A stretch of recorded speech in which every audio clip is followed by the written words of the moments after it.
Hi, hello there. My name is Eunice Jerry. This is Hustles Zetu. Today we shall discuss something that most of us are actually in the process of either doing or have actually been able to do before, and this is how to come up with a business idea. I will be talking to a gentleman who has a rich history in training. He is a former banker, and I will allow him to have the honor of introducing himself. Karibu sana.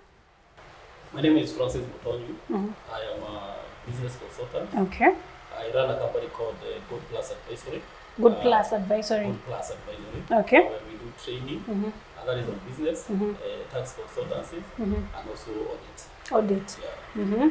So could you kindly give us a brief history of your education background, how you were able to get the knowledge and the experience you have in training? Okay, so my education background is that in college I did Bachelor of Commerce. That is in finance, majoring in finance. And then also I did a certified public accounting course up to the end. So I am a certified public accountant, and also I have qualified as a Bachelor of Commerce finance option. Yeah. Okay, so now let's delve into the conversation. If I am working today and I don't know where to begin, or maybe there's something that keeps on popping into my mind on I need to venture into this kind of business, how do I now put that idea together for me to be able to now venture into business? Okay, so a background, a little bit of a background. So when I finished school, I was lucky. I joined a bank, a local bank. Ah, nice. And I was working in various departments. And I could see most of the time when customers came, there were some gaps I realized. And some of these gaps were a customer would come, for example, and they want to take a loan to start a business. Yeah, true. And that customer maybe doesn't even have a bank account. He has never even stepped into a bank, and even he doesn't know what he wants to do. So that is when the idea of training came about. Okay. Because there were challenges for those people who wanted to start businesses, and even those people who are also in businesses. Because sometimes many people are forced into business, and they learn as they go along. Yeah, very So true. sometimes you realize that a person has a business, they don't do maybe record keeping, they don't do stock taking, they are not planning their finances very well. So you find a person, he has a shop maybe, for example, and because he doesn't do stock taking or he doesn't do proper planning, he withdraws. We say we withdraw from the shop. So he wants bread, we withdraw From the shop, he yeah. wants sugar.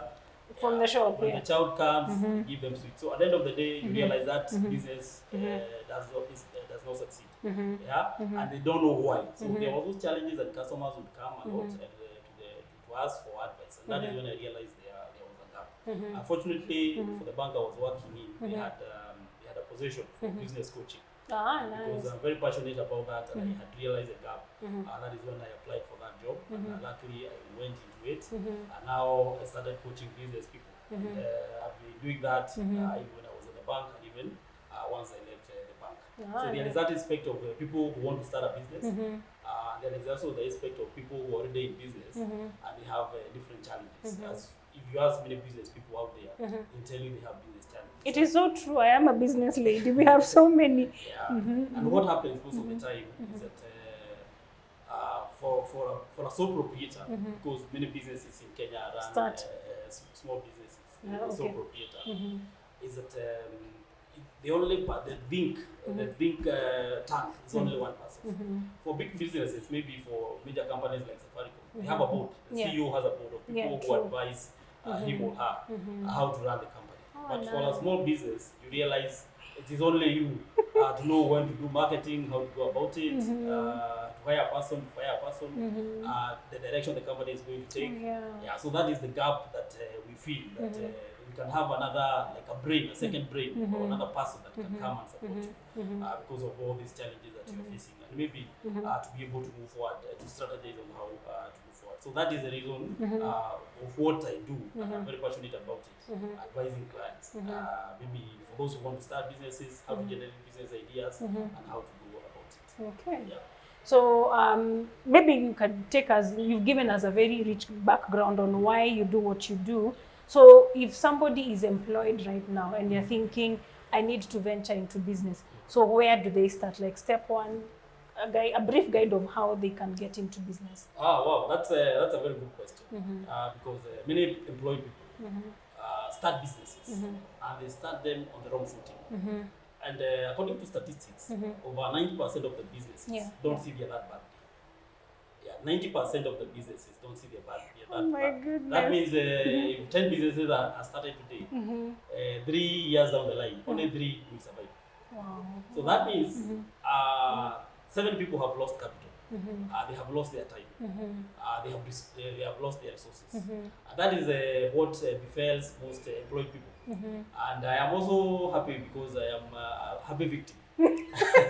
And I think with business, the best experience, not unless you go through it, you never really know what to actually be able to avoid in the next venture. So I have fallen for that. I once started an agrovet. Remember, I'm a banker. I don't know anything about animal feeds. I don't know anything about pesticide or that. Anything. So I ran an agrovet and I felt terrible.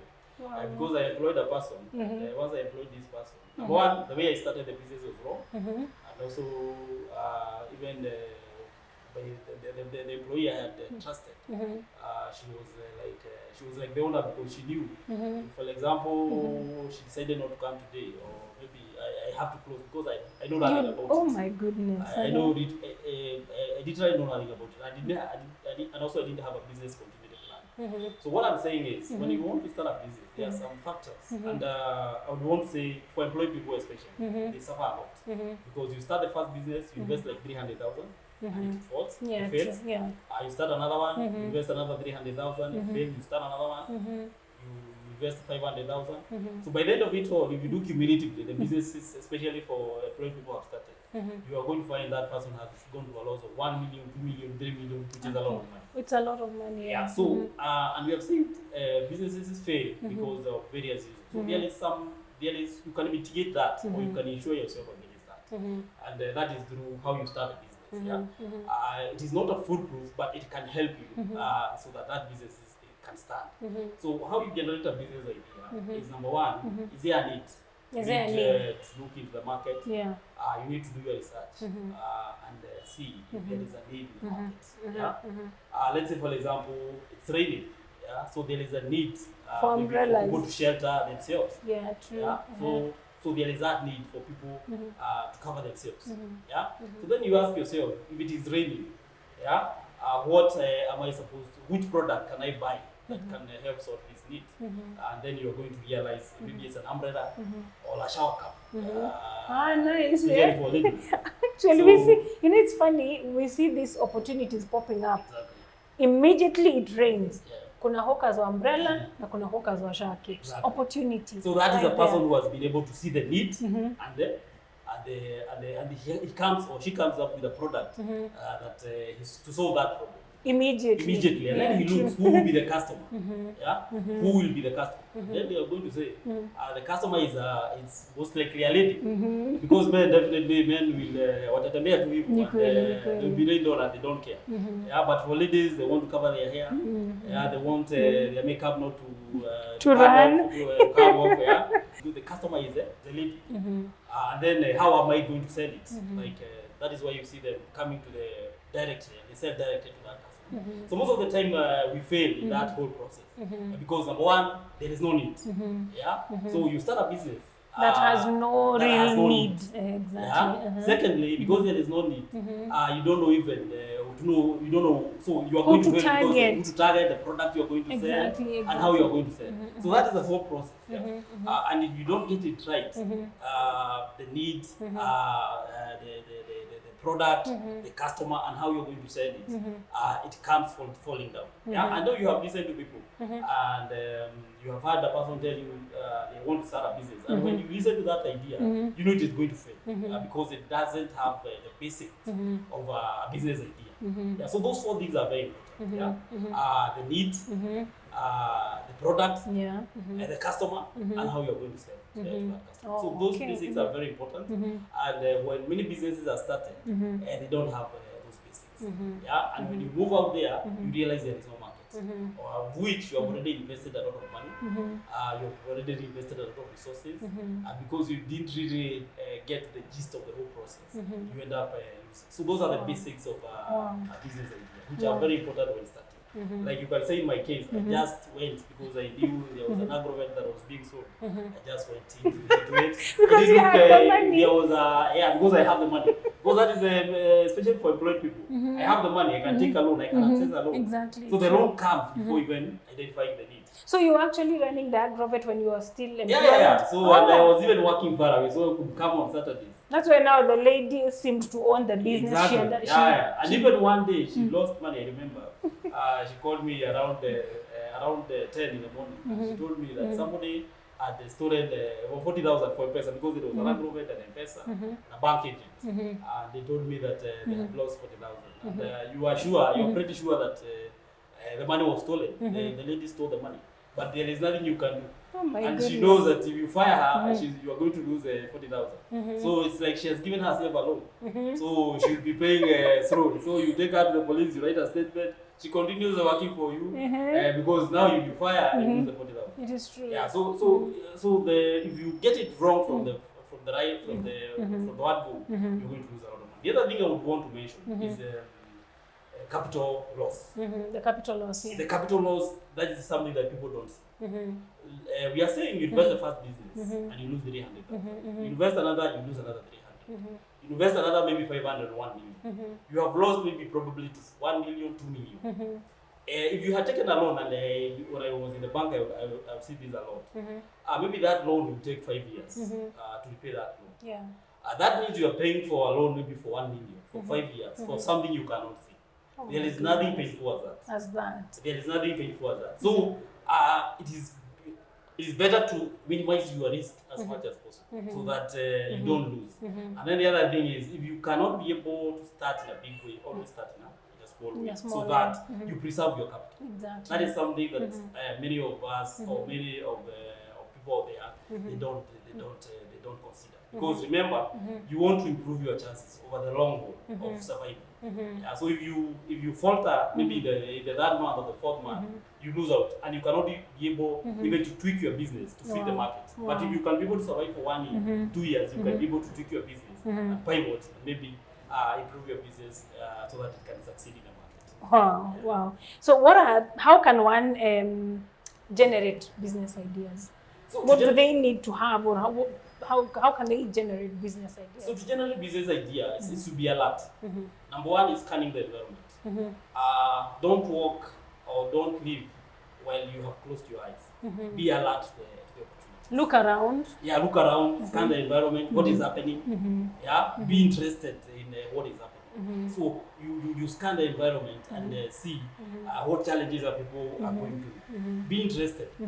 For people who are businessmen, successful businessmen, it's people who are very interested in other people in the environment. You have seen the businessmen come up with an idea and you are like, why didn't I think of that? Why didn't I see this? It was always there under your nose. Yeah, so it happens a lot. So scan around what is happening, like the technological changes are happening. That is why now you can see a lot of people are doing digital business.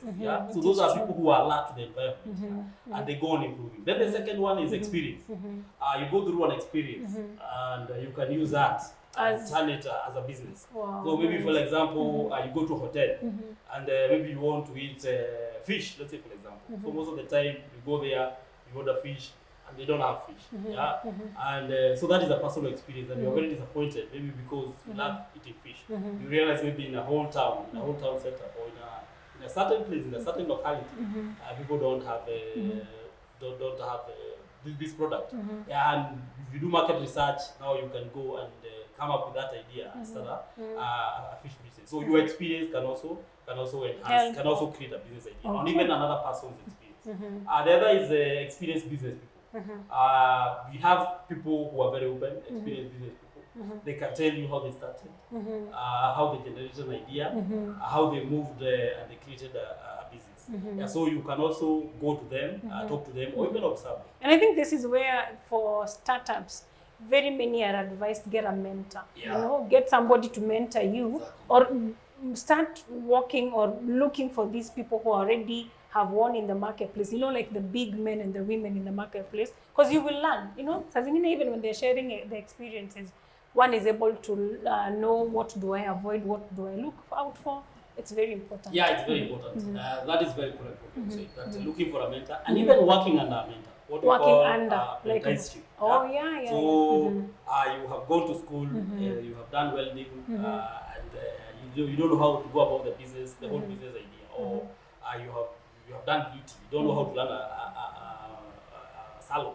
So you can attach yourself to such a mentor, and you go there humbly, you work for 1 year or 2 years, but you know your end goal. You have a the vision, objective. exactly. You have the objective. Yeah, true. And you go around it, and you work there for 2-3 years, and then after that, you can now start your own businesses. But there's something I also wanted to say.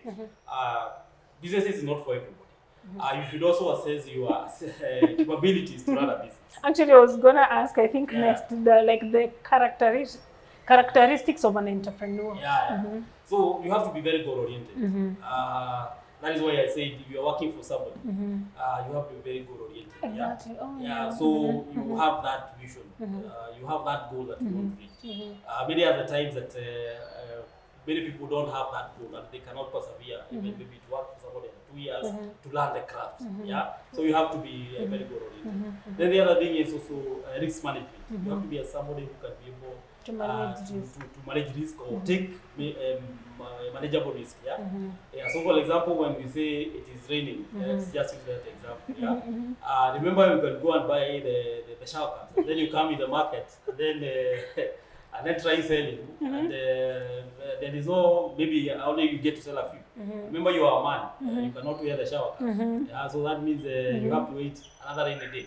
So you have to be able to manage risk. And there is a way people who know how to manage risk, because you can, maybe you investigate very well those people who sell those shower caps. Maybe they don't even have paid; they have taken them on credit. Exactly. And then they are coming and selling. So that is a person who has seen the opportunity. And they are also managing their risk. They are not losing; they are leveraging. There is a way they are doing that business. So I'll take 10, go sell, then come pay. Then come and exactly. pay. So and also passion. That is something that nowadays is very critical. Passion. When you do a business, a person who has a passion has a one step ahead of the other. Exactly. So you are going to realize this even when that person is giving you a service. You can see their spirit. You can feel it. You can feel it that this person wants to do that. So this happens especially for me when I go to be shaped. Like you can see the person who is shaping. There are people who are very passionate about the job they're doing. And you can feel it. So that is also something that is a characteristic that is very important. The other thing is the financial situation. Our businesses at least require some money, and also the social support. Let's say, for example, you have a family, you have people around you. Because business is very hard. You need people who are going to motivate you. It's like running a marathon. So you need people who are cheering you, who are giving you ideas, who are supporting you, so that you can succeed. So those are some of the characteristics of an entrepreneur that one should have. Wow. Now, let me ask you a question that is a bit off this. Now that you know what you know, would you go back into running the agro-vet business? I wouldn't go. Why? And why is because that? Number one is I don't have passion for animals or plants. So it is very off because what we say is even when you are starting a business, you need to do a SWOT. You need to strengths, weaknesses, threats, the opportunities. Exactly. So you need to do yourself a SWOT. So what are your strengths? Like for me, there are those strengths that I have. So for a person starting an agro-vet, there are strengths they have. Let's say, for example, that person has gone to school and has done veterinary medicine, or they have done maybe something to do with horticulture. So even when the farmer comes there, they can be able to explain to them what maybe is required. It is true. Of which sometimes it can be inborn also, but also. So for me, that is not my strength. So I'll literally go to because you combine the strength you have with the opportunities that are available. Exactly. So for example, you are a person in the digital space. You are very good at editing online content, online videos.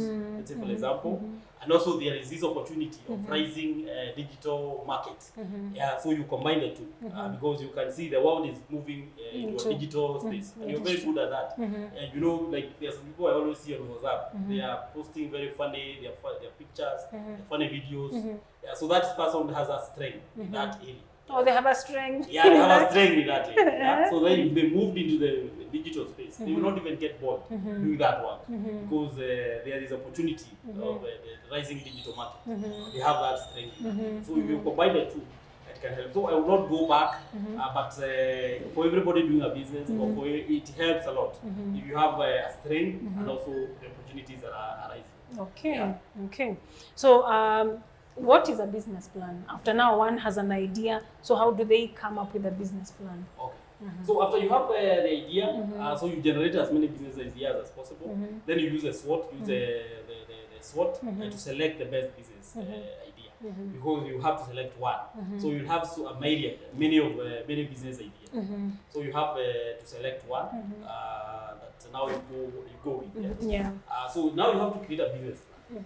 And I would like to liken a business plan like a journey. Let's say, for example, you are moving here to Mombasa. You want to go on a holiday to Mombasa. You have to plan the whole process. So you have to plan when you will go. You have to plan the clothes that you will require. Exactly. The stopovers, maybe. The stopovers that you require, money that you require, places that you will visit when you are at Coastal. So you have to plan the whole thing. Otherwise, if you don't plan, you're going to go, maybe you have to go to a day, and then you're going to be thrown out of the vehicle because you don't have money. Yeah, true. Or you get to Coast and you realize you don't have shoes for that appropriate for that environment. Yeah, maybe you have high heels and you want to go to the beach. Maybe you have moccasins or visual shoes. So you have not planned. So business plan helps you to plan. So you organize all these information that you have this idea and how you want to go about it. So it helps you. It is bringing all this information together and planning how you are going to execute to execute a business plan. Now, business plan is very important because it will help you. Number one, decide if you are going to continue with the idea. Okay. Yeah. So it is not just an idea coming into your head and then boom, the following day you have implemented. So you have to analyze one by one. Then it will help you decide is this right for me? Because once you start a business, it means it's a different life you are starting. Once you start a business, you are committing your life to a different direction. Exactly. You are taking your life is taking a different direction. So it will help you decide, and then it will help you organize. It will help organize everything. To bring this idea, your idea very well. It will help you organize, and then it will help you present this business idea to others. So it will help you do those three things. That is present, organize the information that you're doing, and also decide. So it's a very good tool, and it doesn't have to be complicated because people think a business plan. Actually, for me, especially, I thought you have to write a whole literature book somewhere about this and that. No, it doesn't have to be complicated. It is something that is simple, that can help you guide you. Because there is power in writing, and also there is power in planning. It is because there are some things, important things that are going to escape you if you don't plan. Write them down. And if you don't write them down, and even present them to somebody, they are going to critique you, tell you, what about this? Because everybody has a blind spot. So a business plan can help you remove those blind spots. So you might go into something blindly. You invest your 1 million or 2 million, but because you didn't have that time to pause and think through the whole plan, you end up losing that money. So a business plan is very important because it can help you remove those blind spots, and you can even present. Let's say, for example, you have a spouse, or you have partners, or you have people who want to support you. You have a plan, they are going to support you. Because like nowadays, people will ask, what do you want to do? And maybe they want to support you. There is a lot of money out here. There are people who would want maybe to support or maybe to partner with you. But if you cannot present that idea to them clearly, with clarity, there is no way they are going to believe that they are giving you your 1 million. They will know that maybe you are going to lose that 1 million. So that is how a business plan. It is a very important document, and it is not static. It's not supposed to be something that is static. You can change as you go along the way. Even as the business environment changes, I believe. Even as the business environment changes, it can help you grow. All these businesses you see, when mega businesses, they have a plan of where they want to go. Exactly. They know they are planning where they want to go. So big businesses, they always do planning. It is very important. As you have said, if you are journeying and you're going to Mombasa for holiday, you have to must plan. Exactly. So when you are starting a business and you're investing 1 million, why not plan? Exactly. Yeah, so it is very important. Business plan is very important. Now you're speaking of 1 million, and very many people don't have that 1 million. Yeah. For somebody in, let's say, mtu anaanza biashara ndogo, do they even think about these things, and how can they be helped, or how would one be able to tell them that it is important for you to do that? You know, those informal settlements. Okay, so that is very good. Yeah. So actually, like for example, we do trainings for small businesses, for people who want to start businesses. And some of this training, let's say for example, people who have just come from college, maybe from TVETs or vocational training centers, and they want to start a business. Most of the time they have the skill set, and most of the time they don't have a lot of resources. Yeah, true. So if you are, so the training that we undertake them is on how can you start, even with the small the small amount exactly. you have. So one of the ways I would maybe say is, let's say for example, a person is a welder or is a plumber. Let's say you are a plumber. Like plumbing nowadays is very big, and it is in very high demand. Yeah. So let's say for example that person wants to start. For a startup kit, that person will require 20,000. That is the amount that require, maybe to buy the pipeline, all those two that they require. So they will require roughly like 20,000. And for them to start, to raise that money, for them it's very hard. That means this person, as I had said earlier, you need to have, number one, maybe work under somebody. And then when you're working under that person, maybe you can be doing extra jobs so that you can raise extra money. And then you save, and then you save on the capital. Yeah. So you can be able to do progressively. You can be able to do that. Yeah, you're saving for the capital. Yeah. Then the other thing is maybe getting funds from my family and friends. Yeah, there's some people who can be able to fund you. Yeah. So unfortunately, Kenya or maybe in Africa, we don't have that culture where we support people who want to start. But I know why, because it is very risky.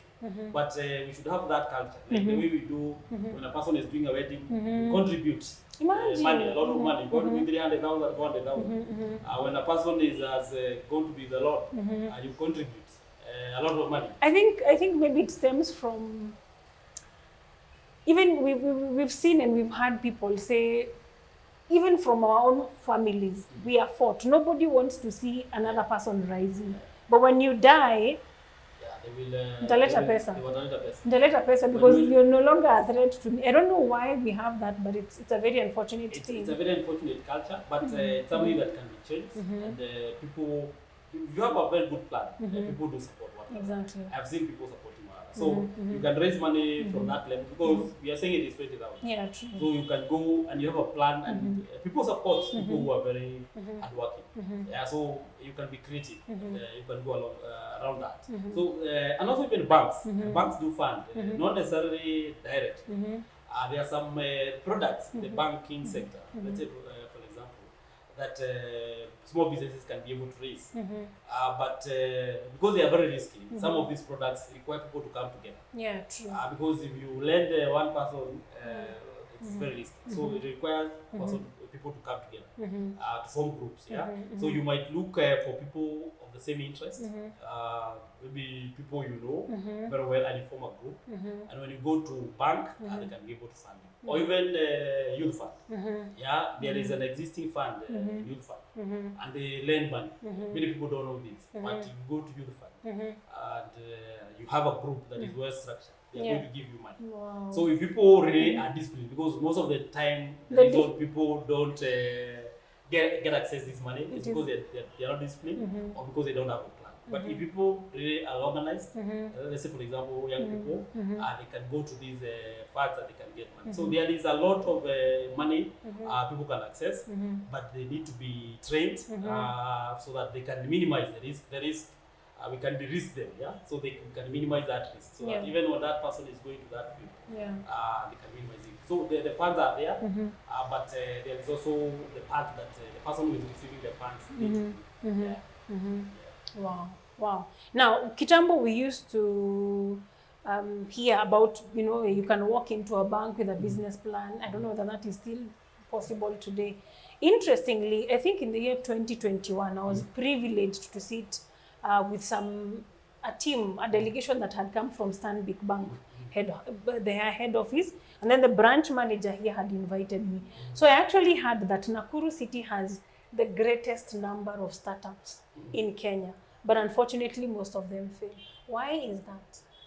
Okay, so let me first of all answer your first question. Like, can you walk into a bank and get a bank for startups? To be honest with you, it is very hard for a startup to walk into the bank and get a loan. Yeah, it's very hard. That one I can tell you. Yeah. But there is a way you can go around it. Yeah. So one of the ways, as I said, is now the coming together as a group. The other thing is also starting. Like, you have to start.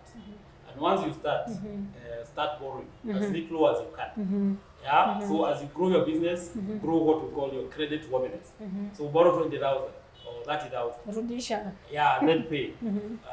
You're building. What are you doing? You're building the relationship with the bank as you also grow your credit history, and then also you're also building your capacity to absorb funds, because that is also something that people don't have. They don't have that capacity. So you give a person 1 million, or give a person 100,000. The next thing, they are looking for the biggest hotel to go and take mandazis for 100. Yeah, so there is also that capacity to absorb the funds. So like people don't have that, but they don't have the purpose. So they'll go borrow money, and once they receive it, and this happens a lot of time. I saw it because when I was in the bank. Yeah. So a person is going to borrow 100,000, and the next minute you're going to find them in the nearest Nyamachoma zone, enjoying themselves. Oh my God! It happens a lot of time. Secondly, they divert the cash. To not what they borrowed the money for. Yeah, where they borrowed the money for. So you realize this person came and they borrowed the money and then they diverted the cash. So the business is struggling, but they did not pump that money in the business. So there is a whole dynamic about that. In the whole debt management process. Okay. So when you are growing the business, also grow the cash. About startups, it is very true. A lot of startups like as I said, 90% of the startups don't see their idea. They don't. They die a lot, yeah. But if there is a good ecosystem and support these startups, like the training, financing, with mentorship, some of these startups can become very big companies, because maybe the idea was there, but because they didn't have the support that is required, that is the reason they didn't become big. Okay. Now, I have lived in Nakuru for a few number of years. And the complaint is that Nakuru is a very slow market. Why? It's a slow market. Circulation, money, I don't know why. Why is that? That might be a general feeling, because it depends with maybe the field you are in. Maybe there are some people, because if you look at an economy, most of the time it has different segments. Yeah. So maybe you might say in a certain economy, the market is not good. Yeah. So you might realize there are some businesses that are doing well, but you might also realize at the same time there are some people who are doing very well. Okay. Yeah, that also can happen. Then the other thing is also the issue of comparison. You're comparing with which town. If you're comparing Nakuru with Nairobi, that means you are going to realize that, which is true, because Nakuru is a smaller economy. Yeah. Nairobi. Okay. Yeah, so it can be true, but also it can also not be true, because it depends with different parameters. Yeah. Okay. Yeah. So it depends on what you are looking into. But generally, there are some businesses you start here in Nakuru, another person start the same businesses in Nairobi. Within 1 year, the person in Nairobi, if they are putting the same effort, if they are putting the same effort, if they are putting the same strategy, definitely the person in Nairobi is going to have done far much better than the person in Nakuru, because the economy is the economy in Nairobi is bigger than the economy in Nakuru. Okay. Yeah. So components of a business plan, kindly name them so that we understand. Okay. Take any of that. So for a business plan, you need number one, you need to have the idea. So that is the first thing. Yeah, true. The one we talked about. Idea. True. So you need to have that idea. Then you need to have a very good marketing plan. So when you're starting a business, so have a very good marketing plan. So what is the product we talked about? What will be the product? Yeah. What will be the price? How are you going to promote it? How are you, the process that it is going to take you from one person to the other? Yeah.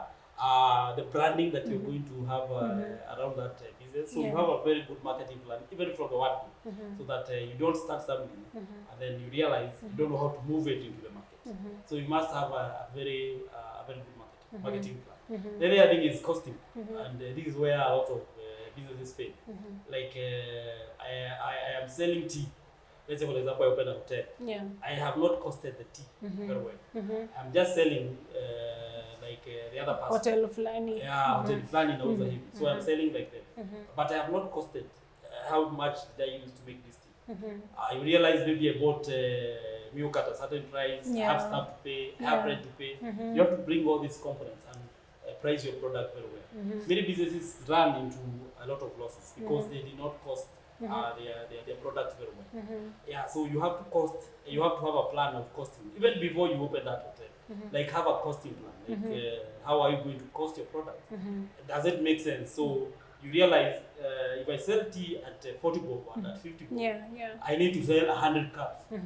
Yeah, so that I can be on the profit side. I can be making profit. Yeah, so if I sell, so it means by the time I'm opening, I have to target within 3 months or 4 months. I have to be moving this amount of product. So after that, you do financial planning, like projection.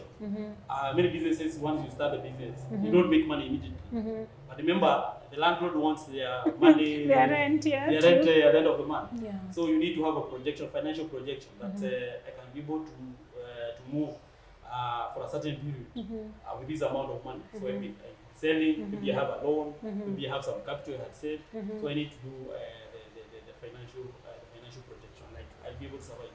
Otherwise, you realize some businesses, and I saw this another case of somebody who had been sublet business inside a hotel. They were doing some pudding. They were selling pudding and some fruit. And I had the landlord complaining that they have not paid. This is the third month or the second month, and they had not paid rent. And that means they started, but they didn't have what we call the headwind, the runway, for maybe 2-3 months. And maybe by 6 months they could have broken even. They could have started with some support. So you realize that because they didn't have, by the third month the landlord told them to close. And it was a good business because they were getting customers. But remember, maybe they would have built traction over time. So maybe they required 6-7 months down the line. And maybe on the 9 months, that is the time they could have maybe broken even. Maybe then the business could have gone on well. But because they didn't have that financial planning, that is the reason they failed. So you have to organize those components. It doesn't have to be difficult. Something that you can do on a piece of paper. Wow. That is such rich information, my goodness. So I would want you to look at that camera and talk to somebody thinking of starting a side hustle, a business, and just give them 3 main tips that they need to be aware of before they venture into business.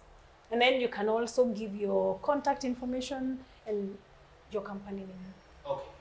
So for a person out there who want to start a business, business is a very good thing to do. There are people who are very passionate about doing it. And there are some few things that you need to consider. One, as we have talked about, is the business idea. So number one, you need to know what is the need you are solving.